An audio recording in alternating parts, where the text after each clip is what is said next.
Welcome back to the seventh grade mustache. On today's episode, we'll be speaking about indoctrination. One time I was working a job, and this guy came in, and he wanted to buy something. He wanted to buy some supplies. I was selling him some supplies.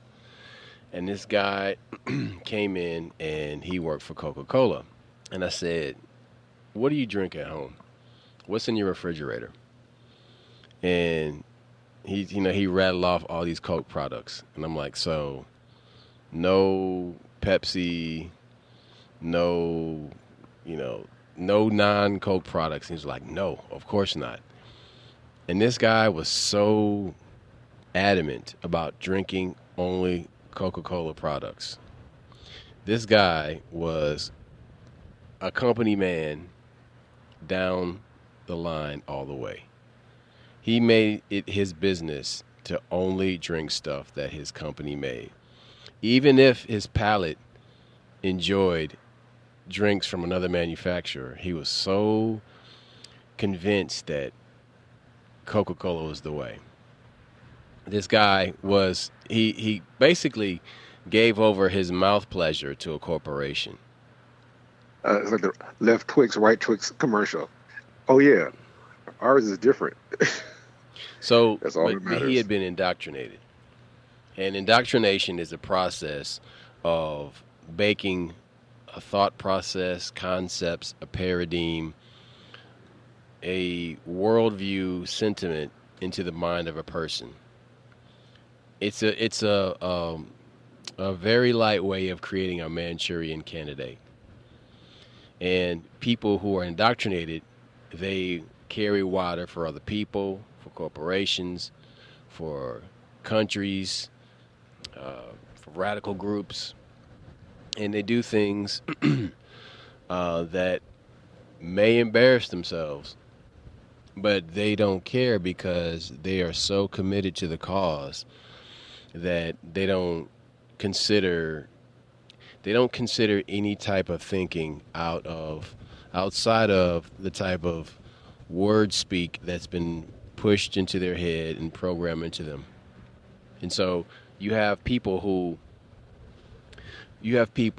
will get an idea at school, we'll say, and this person is so they want to preach to you about how good it is to eat only fish, or how good it is to eat bean pies, or you shouldn't drink milk, or you shouldn't put anything white in your body because most white things are poison. And this person is a new adept in a army that wants to convert you to their cause. And so these people, they become an advocate for whatever that group is selling. Look, this indoctrination thing, it's a way of legitimizing something that I'm not saying is good or bad. It's making that the way. It's making this right no matter what. And when you legitimize things for the sake of legitimizing them, not for the sake of what's true, you can get sucked up in some bullshit. Now, I understand him in the Coke products. If that's the company he worked for, he wants his money going back to that company, yada, yada, yada, whatever, cool. But don't make it right. Don't say it's right because, just because. Say it's right because, and be honest, like, hey, I worked here for 33 years. My dad worked there. My mom worked there. We're Coke people. That's cool. But don't sit here and force it down my throat. And that's what happens when it comes. Hold on, son. This is my problem. You're completely shutting yourself off from other flavor possibilities because you're so driven and so committed to drinking Coke products. Do you not see anything wrong with that, man? Because I do. Okay. It depends on which. Okay. I was just the opposite. You remember when we were kids? Remember the Pepsi challenge? I took the Pepsi challenge like every time you would go to the store, or like you'd be like at a mall, you would be at like a car dealership, and they had the Pepsi challenge. They would have the Coke and the Pepsi sitting there. Now, me being a little kid, I was brainwashed by the Pepsi commercial, so I wanted to pick Pepsi. I picked Coke every time except for like the ninth time. I finally picked Pepsi because I wanted to be like the commercial. I wanted to be like, oh yeah, Pepsi, oh yeah.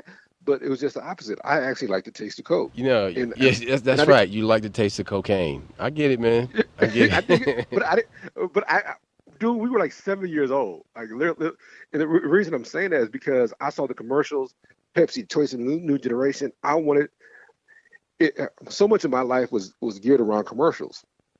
I remember getting my ass kicked because remember the Palmolive commercial where the girl was like soak her hand and this. I would do that. That's indoctrination. I'm watching this. Your product is on TV. You had the best commercial, and that's what I wanted. Pepsi had the best commercial, and I wanted to look like the white people, all happy with sunglasses on and shit. So I got in. I was trying to indoctrinate myself, and I couldn't do it. And like you said, you're not being honest with yourself if you're just using something because, you know, if there's a product out there, like for instance, cherry Coke, wild cherry Pepsi. Wild cherry Pepsi tastes better than cherry Coke to me. So you shouldn't limit yourself because once you do that, it's not just about flavor. It's about ideals. Kind of like when Bruce Lee was talking about limiting your morals, and I'm like, damn, I never thought about that. You are actually making yourself liable to manipulation by doing it that way. You're easily manipulated. You're setting yourself up. Now, loyalty is one thing. I have no problem being loyal to a product, especially if it earns your loyalty. But if you're loyal to a product just because, and my mama did it, my daddy did it, and we're ninth generation Coke drinkers, I'm like, look, Wild Cherry Pepsi is bomb. Y'all need to try that shit. We all know people who would come to you and say, "Hey, man, you got to read this book because of X, Y, Z." Now, if the book, is interesting or the subject matter is, thought provoking, then okay, cool, I'll read it. But I used to come across these people in Atlanta that were disciples of Malachi York. And they would come to me and they'd be like, "Hey, man, do you have the right knowledge?" I'm like, "I have knowledge, dude. Okay? I have knowledge." Okay. And they always want to have a little showdown based off of some little pamphlet that they read that has cherry picked information from all these different sources and just plopped it into this little book. And they would sell you these books with all this, artwork of people who are like black Mesopotamians, and they were trying to like, convert you and, sell you incense and oils and this and that and the third. And it goes back to cult behavior. It always felt like they wanted you to join the cult, but I could always see right through it. And so indoctrination is something that everybody falls victim to because I think I've been indoctrinated before. There are things that I had very strong beliefs about, and I was willing to debate people about them if they were so inclined. The reason why I object to putting this stuff in the minds of children at a young age is because kids are still innocent sexually until either they are molested or they choose to go and explore these things. But children are innocent up to a certain point. And that point tends to be adolescence or the teenage years. Right. But, I mean, there are people who make it that far. And I'm speaking about them. I'm not talking about the exception right now. And so speaking to the people who aren't sexually molested and become sexual deviants, those people should have the right to explore the paradise of childhood without adult intervention in telling them what sex they need to choose before they're an adult, before their frontal cortex finishes growing. So the paradise of childhood is where true happiness and joy exists, where the power of True innocence.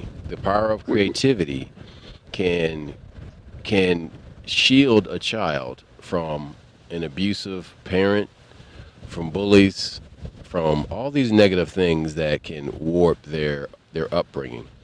And so then you take the influence of adults that have an agenda, that they want to force on people to indoctrinate them to give them their way of thinking at a very early age because they think that's the right thing to do. Well, that is an invasion of spiritual liberty. And that is an invasion of a person's psychosomatic landscape. And so these people who want to send transvestites to elementary school to read to kids, these people who want to get on these basic cable channel award shows and have two black dudes tongue kissing on stage. Kids don't need to see that, man. Kids don't need to see that. And hold on, I will go on the record and say that kids don't need to see that because no. I wasn't going there yet. Wait. Kids don't need to see that because you're creating diversion. You're creating things to take away from their innocence. And the reason You're why influencing them. You're influencing the them, reason why American entertainment has always been a battleground is because the way of a life in America is different from everywhere else. Because children in third world countries, they don't get a chance to explore the paradise of childhood fully. They have a short period of time where they're children, and then all of a sudden they're out in the field with a mule, pulling a plow and working their ass off, or they're in some factory working for wages that aren't even close to what they should be getting. It starts to resemble the 1920s and 1930s where little children were in factories. Before child labor laws. Before child labor laws. And so the reason why I am speaking on this point of why a child should be allowed to explore the paradise of childhood without adult intervention is because that is what makes American culture different from other countries. Go ahead, man. Look, the issue that nobody wants to address is that I'll give an example of something. You have children in grade school that are being exposed to LBGT curriculum, right? Now, here's what's frustrating to me is you got Black History Month. You talk about Black inventions 1 month, but you'll talk about LBGT all year round, and that we need to be tolerant, in which we should be tolerant, yes. But why are we teaching that? That shows you how powerful whoever is backing this is, because they can get something in the curriculum all the time. Black folks, we discuss 1 month a year. Yeah, but Black invention pops up, they don't discuss who invented it unless it's February. So that tells you that this is now. Why would these powerful people push this agenda? Going back to our friend like Mr. Bill Gates or things like that, where he talks about we have 9 billion people, we don't want to get to 12 billion. I don't know why we wouldn't want to get to 12 billion, but say we don't want to get to 12 billion, right? Well, what's a convenient way of doing it? Homosexuality. Because if everybody is with the same sex, then you're not producing. So you got people with all kinds of money like Soros and pushing these agendas, not because they actually care about you knowing who you are and loving who loves you and things like that. They care about controlling a number of people on the planet. And that's just a convenient way of doing it. So you have to be aware of who's funding it and what their agenda is. And that's what we're trying to say is that kids shouldn't be corrupted. They shouldn't see an agenda. They should simply discover things naturally. If they have questions, they go to their parents, and hopefully their parents are open-minded and intelligent and can give them, like, hey, you know what? That's not for you yet.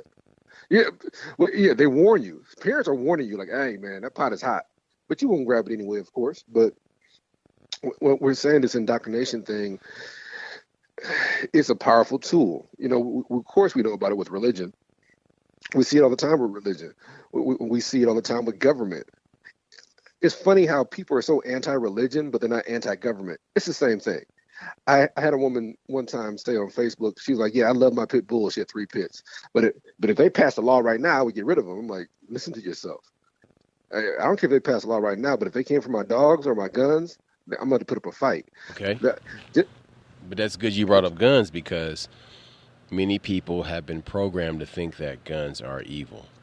And that are bad, and that that firearms should only be used and kept by law enforcement and the military. And military, yes. But see, that type of thinking is a hustle, but it's an indoctrination. It indoctrinates you into being one of the sheeple. because it takes the power away from you. Listen See, to Roscoe. Listen, what he's telling you is that they got you believing that smart people think this and dumb people think that, and they got you thinking the government. Okay, the government is like the authority. Government's God, so the government decides what's good and bad, and they decide, okay, you shouldn't have a gun. But how can the government make that call? People get corrupt all the time. People they'll change their minds. They'll be bad. look, man, the piccolo player is a motherfucker. They want Always you to think that guns are evil because a populace that is unarmed is easier to control. to manipulate. So when they saw that people are still not giving their guns up in 2021, so they have these spree shootings, and where people walk into a shopping mall or a movie theater or some densely populated area and start killing a bunch of people. Those people that you see that do this, when you begin to look into their background deeply, and I'm not talking about what's reported over and over and over ad nauseum, I'm talking about the information that is in between the lines. You find that some of these people have been planted there. For example, most recently, last year, when Governor Whitmer of Michigan, there was an attempted kidnap and coup of the governor of Michigan. Come to find out that there were 14 men, and 12 out of those 14 men were FBI agents. And one of the other two guys that were part of it, he couldn't afford bail, so the government gave him money so he could get bailed out. You can't make this stuff up. It just writes itself. But it's hard. People don't want to believe it. The point I was making about the dog thing. This was an intelligent woman that said it. She's like, well, if they pass this law, I was talking to one of my lawyers one time, and he said something similar. He's like, "Oh, I'm a gun guy. I love guns, but if they pass a law right now, and he's a big Democrat, if they pass a law right now, I'd get rid of my gun." I'm like, that's it. Laws can be unjust. Laws can be immoral. Stop pretending like the government can make a law that's not fucked up. Look at all the laws that we have right now about vaccines, where you cannot sue the manufacturer if you get sick from a vaccine. Is that law just? Is that a good law? Now, and it's hard to get the law off the books too. So that's why all I hear people talk about all the corruption in the NRA. Yeah, I know the NRA ain't perfect. I dig it, but they're one of the biggest agencies fighting so you have your guns. That's on the flip side. You got people who are indoctrinated for guns, like, hey, the gun's the way to go. Gun, gun, gun. I get that, but it's hard to explain to the person that doesn't have the gun that you're the one that's indoctrinated into this bullshit. And because they pass a law doesn't make it just.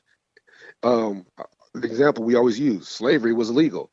Just because something is legal does not mean it's the right thing or just. So stop with the whole, just because it's a law. We talked in previous broadcasts about one of the books we read growing up, Behold a Pale Horse, where he talks about what the government will do to come for your guns. And he talks about these crazy spree shooters, and they're always on antidepressants. They're always, the ones that almost always the ones that have to do with the government are on medication. So it's crazy. But no, what's crazy is that when Ted Bundy was an enemy of the state, when you begin to read his manifesto, it's shocking how much of the things that he was talking about and predicting in his manifesto are actually becoming reality now. That is the crazy part. So he went so far over the edge that it makes him a person whose word you don't want to take because things he did. Because he was willing to kill a bunch of people to prove a point. But there's a nugget of truth within all that poison there. And take some time and read the Unabomber's manifesto. It is spot on. There's some crazy shit in there, but there's a lot of good, useful information that draws parallels to the times that we are living in now and many of the events that we've been living through. So recently, I had a conversation last week. I was working on a job, and I was in a parking lot, and this kid walks up to me, really light-skinned kid walks up to me, and he's around a bunch of white people. He has white friends, And, me and my coworker out to work, he's like, hey, man, y'all want a bear? I'm going to give you a bear, big southern drawl and everything. And he asked my friend, I'm working on this sign, and he asked I'm in a bucket truck, so I'm like 25, 30 feet off the ground. But I can hear their conversation.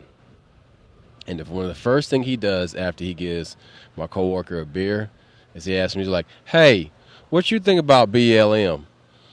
And I'm like, oh, shit, here we go. And so, he wanted to know. Like, he saw two black dudes working a job, so he wants to get some information. So, but this is what was really going on. This kid was mixed. He was really light-skinned, but he was raised by the white side of his family. And he wasn't really in touch with the black side of his family. And so what was happening is that his blood was talking to him.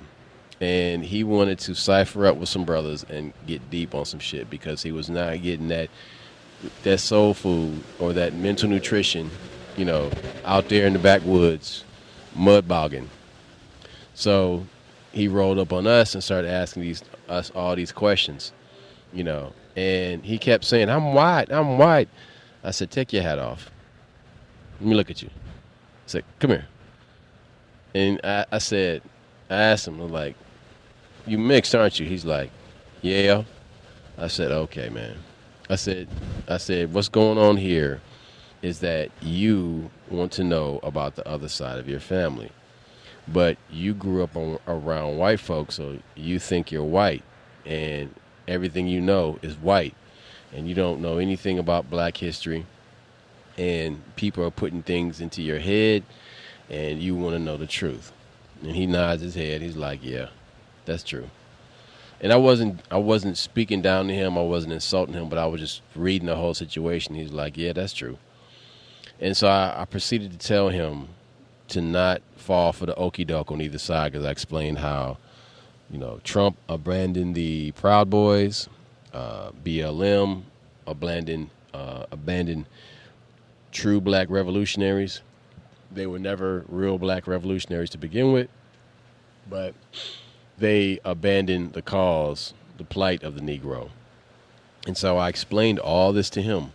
And I said, young man, you need to speak for yourself. You need to think for yourself. You need to do some real deep searching for truth. And I pointed him in the right directions of where to go, but I can tell that he had been indoctrinated to a certain lifestyle, to a certain way of thinking. And so the stuff I was telling him was not what he was expecting. My coworker started laughing.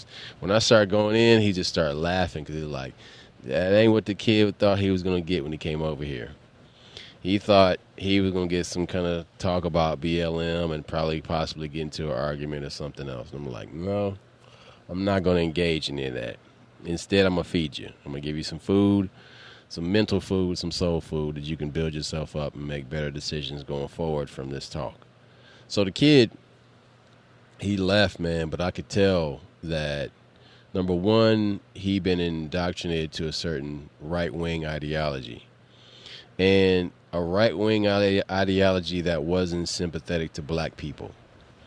And so he probably, from the looks of him, grew up feeling insecure about his skin when he would get a really deep tan and his white friends wouldn't. So this kid represents a form of racial indoctrination and political indoctrination. But see, the flip side of that coin is that black people in America have been indoctrinated to vote Democrat their entire lives since the 60s, when the parties flipped and changed places. And black people are taught to think that the Democrats are your friend and they work on your behalf. They are a political party that will use whatever they have at their disposal to line their own pockets. Because at the end of the day, they're politicians. These people aren't superheroes. But the problem is that we, black people, we project our hopes and dreams on these black politicians and on white politicians, hoping they're going to solve our problems, and we get our heart broken over and over and over and over and over again. We give them way too much credit. And that's what I meant by religious. You give them like how many of you black folks thought Barack was Jesus? I mean, like literally talk like, man, Barack is going to take care of this. I'm like, huh? He doesn't have the preview to do that. He doesn't. That's not part of his office. Yeah, my feet hurt. Brock is going to take care of that. What? So yeah, free healthcare. Right. But see, you know, on the other side of that, see, it's easy for black people to get swept up into socialism. You know what I mean? And then see, black people can look at like conservative viewpoints and get sucked up into that, which you should not. You shouldn't get sucked up into any of this horse shit, because either side, right? You should be free from either side to think and vote as you please. But look, both sides are going to have interesting points that you might enjoy, but don't just tie your wagon to that caboose because you like what that person's saying or the way they're saying it, or a person's a good speaker. Yeah, they're supposed to be a good speaker. That's their job. And most of them are lawyers. And if you notice that a lot of these successful politicians are lawyers. So they have a career. They have a career of speaking in front of people, and they do lots and lots of research. So, yeah, that person's going to be well-spoken. Now, in the case of Barack Obama, you had an eloquent speaker. He was very, very good at speaking and communicating and making complex ideas tangible. But again, that does not make him somebody that you should be putting all your hopes and prayers on, because the thing is that like I said, a politician is just somebody that's using their influence to get something done. Now, look, all of them aren't crooked, no, but at the same time, look, a school teacher has limits on how they can benefit a person's life. Because beyond that, that person's just a school teacher. All right. Yeah, they probably taught you something that was useful. Okay, that's great. But that person is not a master chef. That person is not a martial arts teacher. That person just teaches you history or calculus or whatever you learn from that person. That's what their job is to do. Now, you admire that person because they're really good at that job.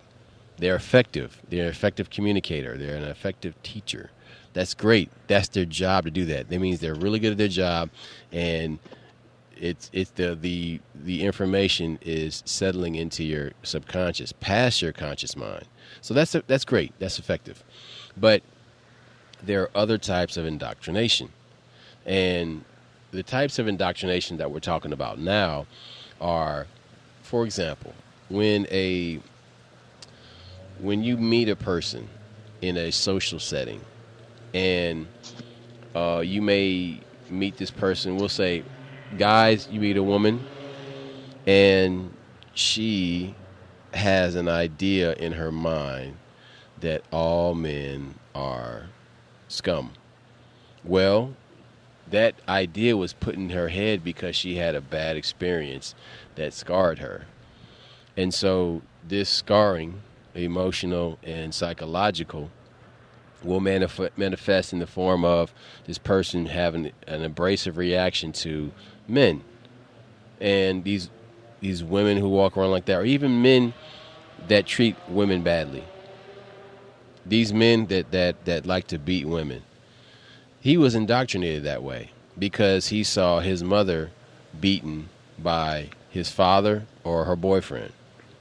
Or I was going to say, or by the women, or by the men that his mother may have dated, or his aunt, whoever raised him. So he may have seen some negative behaviors and like, okay, that's acceptable because I'm a man, not because it's right or wrong, just because. Let's just get down straight to it. A nigga is indoctrinated. Okay? Early on. No. Black people can be indoctrinated. But if you believe you are a nigga and nothing else, then you are truly indoctrinated. Because you've fallen for every play in the Willie Lynch playbook. So if you understand that all I got to do is collect his welfare and not rise above this station in life, and you're not trying to better yourself, and you curse in front of your children, and you show out in public, and you don't know how to use your quiet voice when you should be silent effectively, and communicate effectively, and you cool with all that because you're just a nigga, then you are indoctrinated. That means you are exactly what very powerful people, eugenicists, want. You are a useless eater. You're a useless eater that they have ascribed a certain segment of the population to sit within and not rise out of that bracket.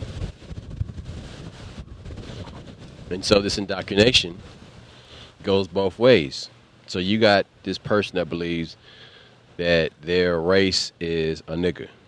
Like, nigger came from nigger land. They don't see themselves as being descendants of great African people that have a beautiful and illustrious history. This person wants to begin history of their ancestors in the United States. That's indoctrination. So, but see, the only way to free yourself from that mental cage, from that prison, is to open your mind to information. Because just go and read some shit is not enough. Because that person probably doesn't read a fucking thing. But so maybe they'll watch some YouTube videos. And if they'll watch YouTube videos, maybe they'll open their mind to alternate ways of thinking or critical thinking. But you see people, though, that begin in one plane of existence, by whatever reason, begin to rise out of it. Because people that I knew in their 20s that had a very meat and potatoes headspace, I've seen these people change as they grew older. And so they would come to me and they would ask me things like, so what do you think about blah, blah, blah, blah, blah, blah? I'm like, oh, so you're going up a step on that plateau. All right, man. Okay. So you want to talk about this stuff now? All right, have a seat, because this is going to be a doozy. You know what I mean? Because to see people begin to grow mentally, that's a sign that the shackles of indoctrination are no longer holding that person to that station in life. Right? So, and I'm not talking about somebody who is a stupid smart person, that thinks they're smart, but they're not really. No, I'm talking about a person who genuinely wants to elevate themselves. And there are certain stimuli throughout our reality that would do that. There are works of art, music, cinema, cannabis. There are things that will inspire you in nature that will pull you out of your doldrums, out of your everyday brainwash thinking. But see, this is the problem, though, because you're asking, well, okay, this person's indoctrinated. How did this happen? Well, I mean, there's so many safeguards in our reality to make sure that we don't take that red pill, that we stay in the matrix. And there's so many things, one of them being programming. And programming took the form of the church in the beginning before there was electricity. And so this programming was the form of religious indoctrination. But little did these Christians know that there was a guy named Enoch, and he had a book that was out of the King James Bible, taken out of there, but still existed in the Apocrypha, or in the Ethiopian books that were still in the Bible. And so these people grow up thinking this one way, and they don't really delve into anything out of that narrow spectrum that they're told to think within. And so first it was religion, and then man got electricity, and then it became radio, and then when radio subsided, when it gave way to television after World War II with the baby boomers was the instrument that caused people to come home and sit by the electronic fireside, because this electronic fireside mimicked the flame that humans would sit around together at the end of the day after hunting and gathering or building. And so now people would sit in front of their television. So now we're in the age of the internet, the information age, and people don't do that anymore. There used to be times when people would be like, yo, did you watch that episode of Lost? Did you watch Fringe? Did you watch Breaking Bad? The last time everybody was watching stuff together was Game of Thrones. Now, and I'm talking about like at the same time when it's being televised. And so now what you have instead is social media. So this social media is creating a new form of programming that requires very, very little investment. The problem is the investment is your time. So you're not going out and buying a sound system and a television and all this stuff to make your living room experience, viewing experience better. You're getting this phone. You're getting this phone that has all your information on it, this electronic leash. People are so indoctrinated they freak out when they lose their phones. So people lose their phones, and they feel like a part of them is missing. Dude, have you ever left your phone and went to work? You ever did it? When was the last time you did that? No, I don't take my phone everywhere. You don't? Nah. So that's okay, but that you see, you're doing that. That's a conscious decision, though. And so, but here's the deal. All right, when people leave their phones at home, they freak out because they feel like they're disconnected from the world or what's happening. You know, there are people that will tell you, "Man, I watch news because I want to know what's happening." Okay, I have my phone with me at all times. Why? Because I want to know what's happening. Okay, so you're watching the news on your phone? No. Then how do you stay tuned in? Social media. Okay. All right. So then what about these sources of information? Are these sources vetted? No, just some dude that's on social media that tells me the stuff I need to know. Okay. All right. So, and you believe and trust this guy to be telling you the truth. Yeah, I mean, you know, he's been right about a bunch of stuff, so, you know, I don't question it. Okay. Do you question anything? No, not really. I find that troublesome. I was checking, thought my connection dropped out. So anyway, this indoctrination now is with the phones. And every time a new phone comes out, people feel like they have to go and get the newest one. And I'm totally the opposite with phones. I don't go out and buy the newest one. I buy old phones online and take the SIM card out of that new one. Out of my phone when it's dying, and I put it into another phone, and I just keep it going. It's manufactured obsolescence. They've been doing it so long that we think it's part of our culture. You know, the new model of a car comes out, we got to have it. New phone, got to have it. Computer, that computer's too slow. So they have. But who's telling you it's too slow? That's the problem. Oh yeah, it goes back to the Pepsi commercial I told you about. Commercials, media. Oh, you're not fast enough. So that they got you waiting in line to spend thousands of dollars on a phone. That is a hustle. So don't believe what they're telling you, but that's indoctrination. You become so accustomed to it that you don't even think about it no more. You'll blindly spend money on a product that you haven't even experienced, but you'll watch the videos. You'll see the commercials. It has retinal display.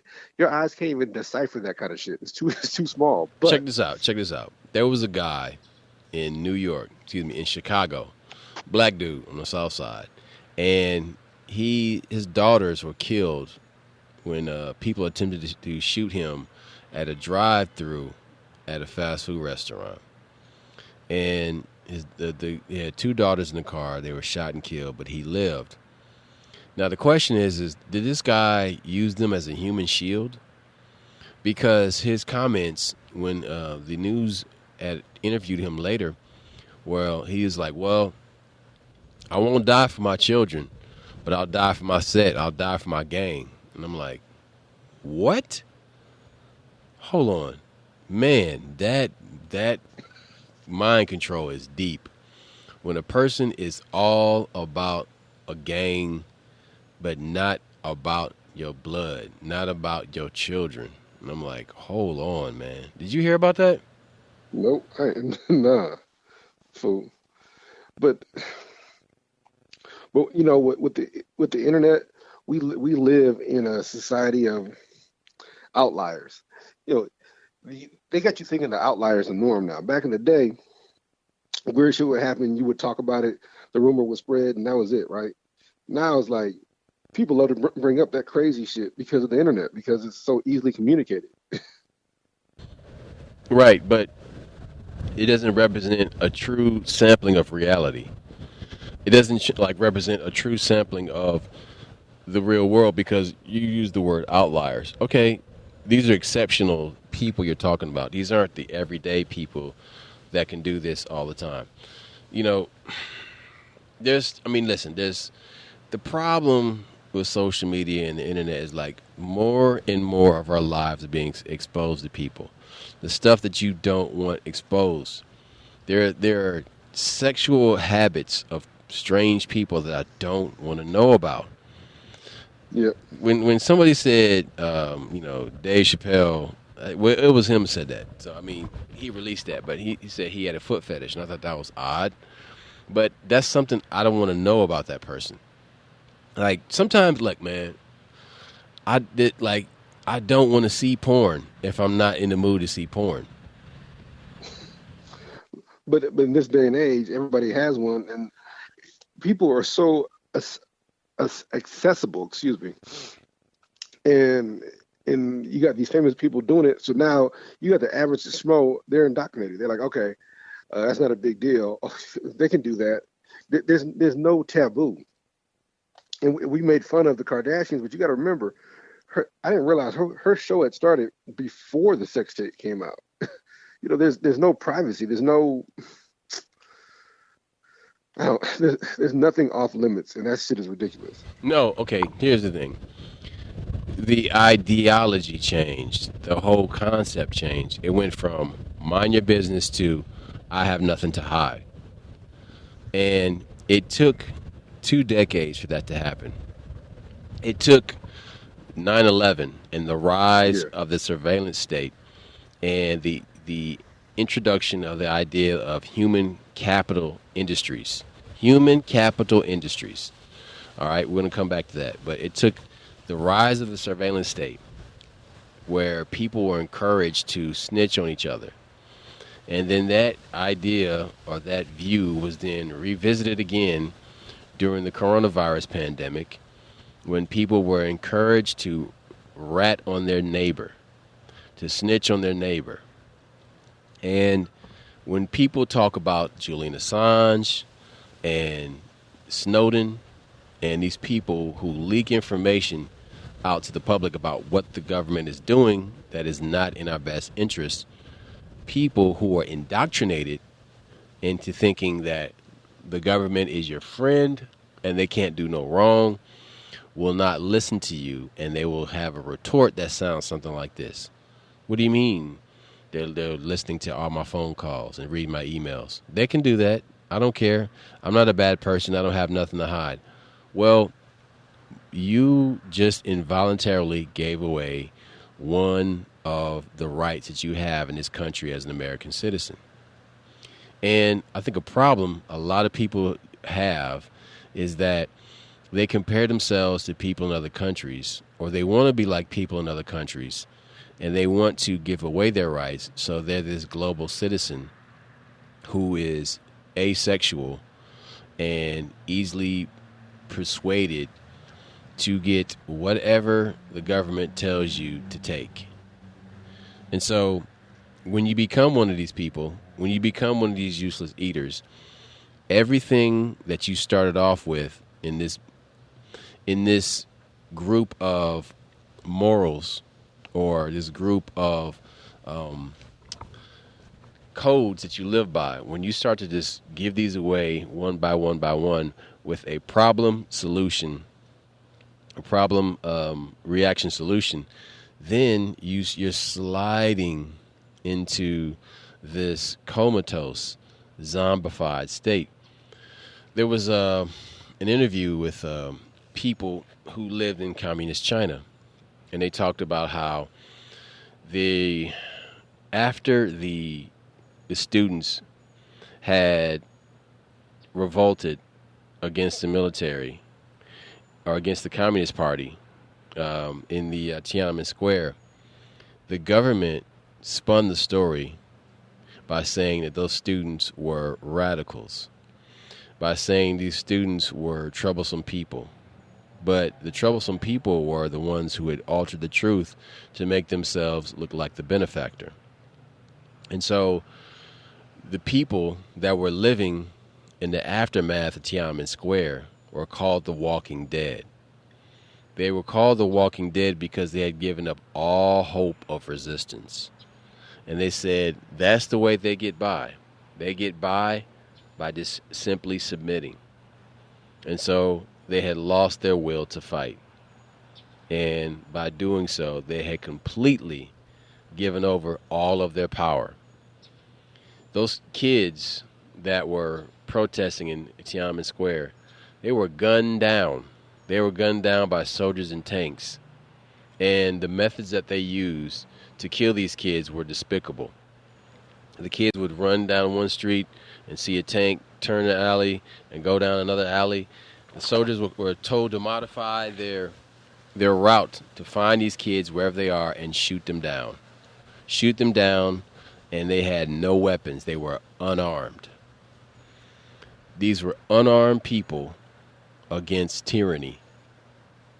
And there was nothing to be done because they had already had no rights to begin with.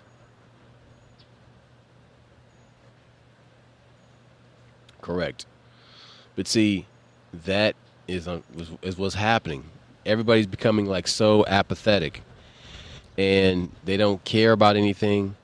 There's a current generation that doesn't want to get up and do anything. They want to stay at home with their parents until they're 40 years old. This lack of inertia, this lack of movement, this lack of explosive dynamic energy is being lost because people are being weaned away from their rights. The cowardice in the ease of comfort is dangerous. It's an opiate-like high where you can just stay in your cocoon and you don't have to come out. You can look at the rest of the world from your phone, and you can visit everybody from there virtually. You can get all the pleasures you want sexually from your phone. You can order your food from your phone. Now, of course, you've got to earn a living somehow, but they're slowly working on a way to get everybody a stipend from the government. So then the question is, all right, so once everybody is easily controlled and paid by the government, what's the point of living? What's the point in the human contribution to the rest of society? That becomes the question. How do we deal then? Because these people don't have a purpose anymore. But so what happens is a war is started between two groups of rich people. I think also the point where you're talking about the students with Tiananmen Square is they wouldn't be indoctrinated. They had been indoctrinated their whole lives. They found out that it wasn't true, and they decided to fight back or protest it, and they knew they were going to forfeit their lives. That's That's some sick shit. But it's one of these things where, like, you know what? My life doesn't matter, but the struggle does. My fight does. And they fought the indoctrination. The Chinese government was not going to control them, and they made it well known. But their legacy has been smeared because the government controls the news outlets, the information outlets. And so now those people are just seen as rebel rousers, or those people are seen as troublemakers, when their legacy is much, much different than that. That's the danger. That's the problem with revisionist history. That's right. That's a problem when the government has control of the media. Well, me and you lived through it. We were old enough to witness that when it happened. We just knew they cut away, and we didn't understand because we were kids. But I mean, I think we understood. We knew that revisionist history is dangerous. Revisionist history is part of the reason why a lot of black people don't know where they truly come from, and they don't know about any of the great accomplishments from African people. Now, of course, it took some doing on our part to go out and dig up this information because they weren't going to give it to us. They weren't going to give us that information. They didn't want us knowing who we are because they took away our religion and our language. So, and our freedom. But if you think I'm full of shit, watch movies, watch television. You still see pandering to this day. The black woman needs to be rescued by white society. The black man is nothing but trouble. And that black child, if it's a boy, well, he can play sports and make himself useful to the rest of society. He can serve. But this is the thing, though. So this is all indoctrination. There has been so much indoctrination in Hollywood to make people hate themselves. It's crazy. Not just black people, but people in general are taught to hate themselves. They're taught to think they're not adequate. That women are taught to think that their looks aren't good enough because they're basing everything on some impossible Eurocentric beauty standard. These models who don't eat barely any food, who look sickly, are the way you should be. These are the outliers. Again, these outliers are determining the way the rest of society functions.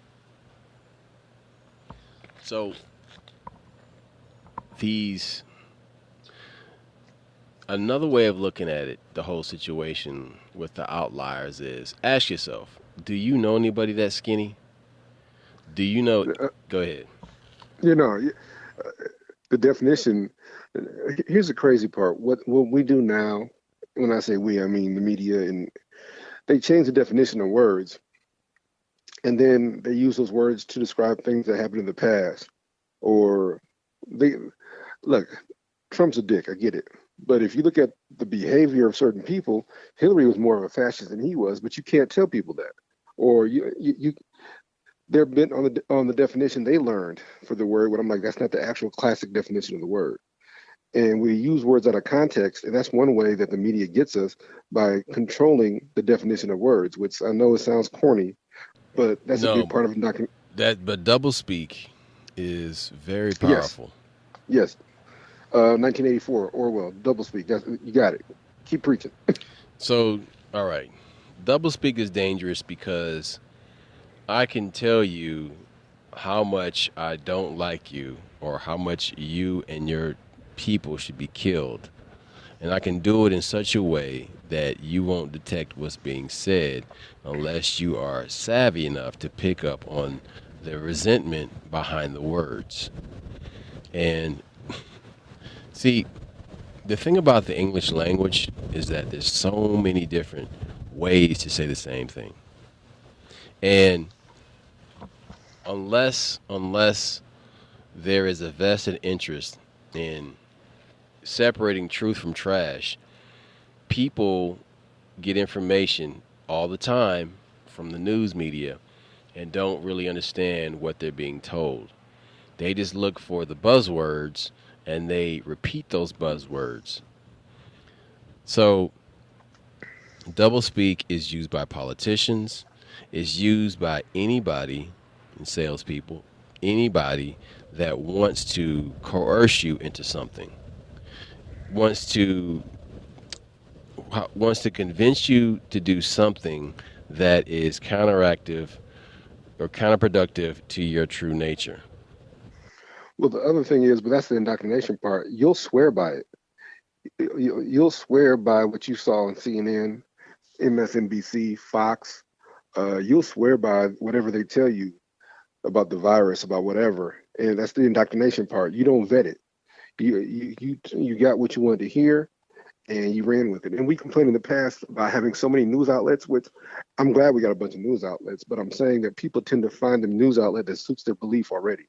It's kind of like when a cop is building a case against you, a cop should not be building a case. A cop should be investigating. You investigate, let the evidence take you where it may. But when you find a suspect, then you build a case against them. That's backwards. That's illegal. And that's what we're trying to avoid when it comes to these different situations is that, okay, I believe this already, so I'm finding what I believe, and then I build what supports my beliefs. That's backwards. That's indoctrination. You should find the evidence, have a discerning mind, sit down and analyze the evidence and come up with an answer. Not find the answer first and find what supports it. Out yesterday morning, I was sitting in the airport in Newark, New Jersey, and these cops come through with their drug dog. First, they brought one black and brown spotted dog. Then they brought this black dog in. These guys, these young shithead cops, came by me 3 times. They went by everybody else 1 time. They came by me 3 fucking times. Twice with the first dog and then again with the next dog. Same guys though. Right? And I know these shithead young cop types, man. They want to be Jackie Chan super cop and prove some shit. But these motherfuckers were trying to build a case against me by hopefully getting this dog to smell something on me. Well, joke's on you. You're not going to smell a fucking thing because there's nothing to be sniffed over here.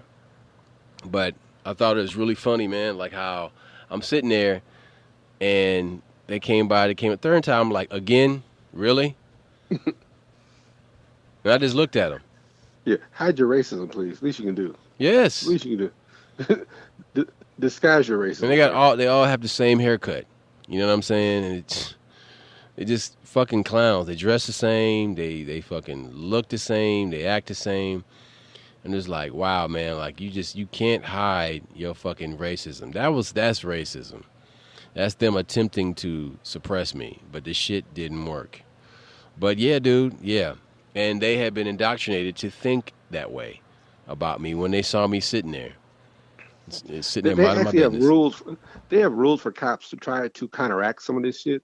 Like that's why back in the day, remember the cops used to have to sit at the desk for like 3 months, then on the road, different area, things like that. They're doing that so you don't become a racist, so you don't become what's the word? Pavlov's dog. So you don't become conditioned to think that all black people are criminals, or you don't become conditioned to think that all women are prostitutes.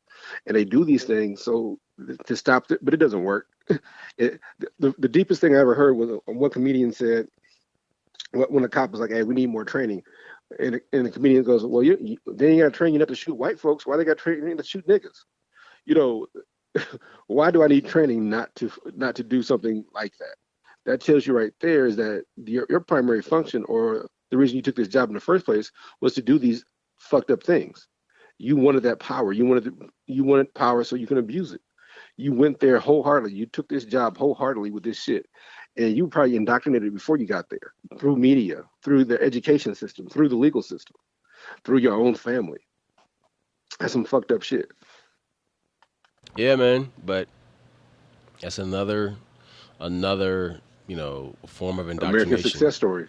Yeah, I guess. But see, okay.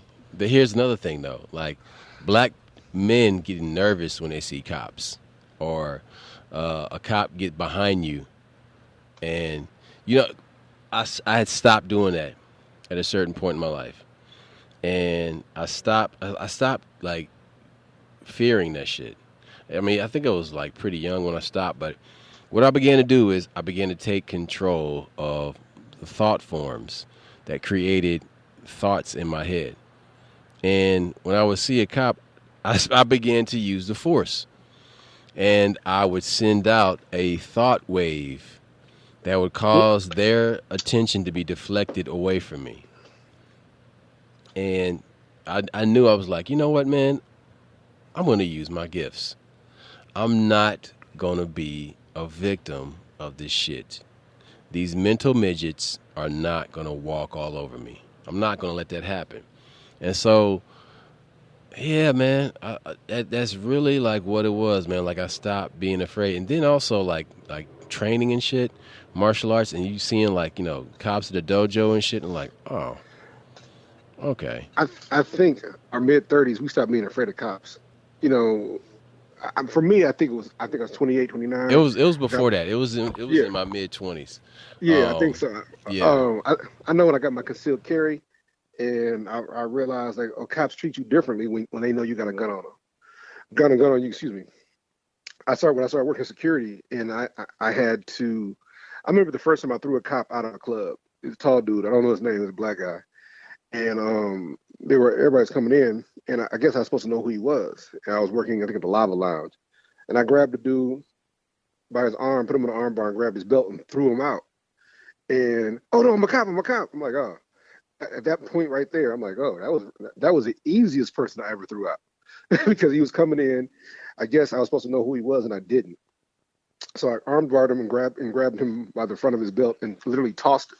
And dude was about 6'3". He was a tall dude, but I had tossed him. And when I tossed him, he goes, "Oh, I'm a cop. I'm a cop. I'm such and such." I'm like, but he had just walked in. Like What did he do though? He walked. I got like literally 50, 60 people in line. I got only certain people could come in. Only I don't know who was performing that night. So, if you wasn't with the group, I wasn't letting you in. And so dude just walked past everybody, just walked straight in the door.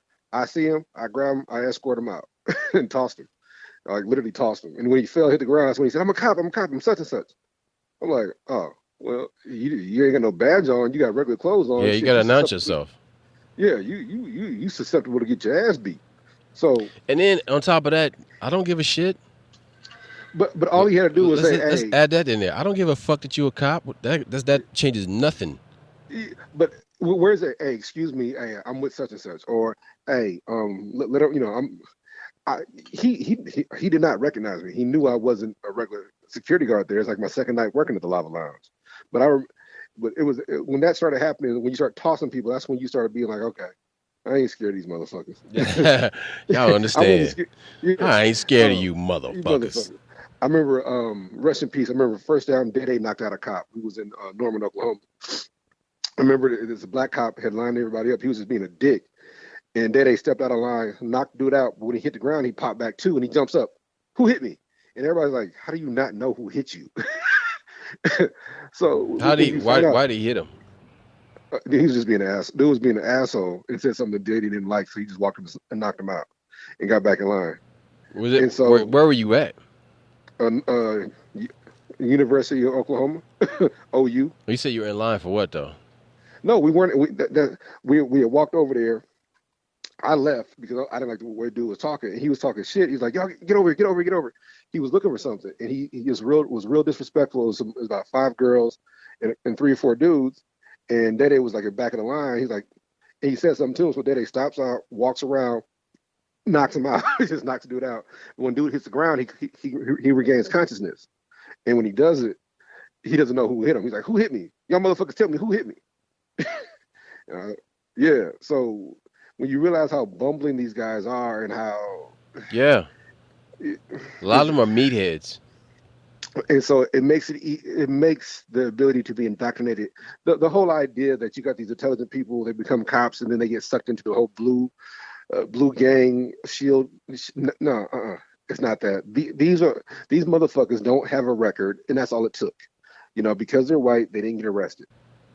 Right. So because they didn't get arrested, they applied for a job that has a lot of responsibility and has a lot of shit that respect that should go with it, and then they start doing racist shit because they wanted to. They start doing sexist shit. How many of these cops got caught raping women? How many of these cops are getting blowjobs to get rid of speeding tickets. You can't sit there and tell me that they learned that shit. That was a part of. No, they were that way to begin with, and that abuse of power. I'm sure some of it they did learn, but there's no excuse. That's indoctrination. There's no way in the world that you can get away with that. That's not cool. Right. And so a lot of people are indoctrinated into thinking that, oh, this is a protected class and they can do what they want and I have no rights. Wrong. Stop thinking like that. You got to change the way you view the police and yourself and your interaction with them. But to summarize, indoctrination is a way of putting thoughts into a person's head, a belief system into a person's head, into making them think something that can or cannot help them. Now, there's good forms of indoctrination. I mean, exercising, good, a good level of spirituality, self-respect for yourself. There's lots of forms of indoctrination that are beneficial. But the ones that harm you are what we've been speaking about today. And so in going forward to combat these forms of these hostile takeovers that happen mentally or on a subconscious level, you combat them by thinking outside the box, thinking about things differently than you have been before, and not applying the same thought process and problem-solving process to these situations. Look, it's like Bruce Lee said, you can't put limits on your morality. When you put limits on certain things, you'll end up putting limits on your morality, what's right and wrong. Oh, this ain't that big a deal. Oh, yeah, he's a child molester, but he wrote, I believe I can fly. That kind of shit. Cut that shit the fuck out. Indoctrination gives you an excuse for doing the wrong shit. That's all. And there you have it. Again, we said it many times before about speaking and thinking for yourself, but this time we're telling you to think deeply about things that may have a long-term effect on the way you see the world. And with that, we're out. Peace. Holla back.